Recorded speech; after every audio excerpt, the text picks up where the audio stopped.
desce, clica nesse quadradinho,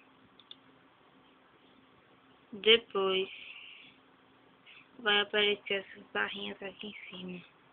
Você clica aqui em inserir imagem.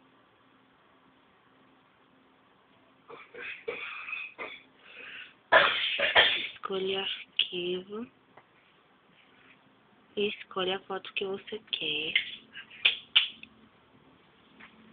E aperta abrir. Eu não vou apertar porque eu não quero colocar.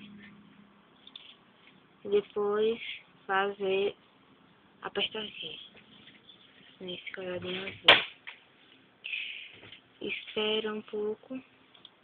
A imagem vai aparecer e você aperta em salvar.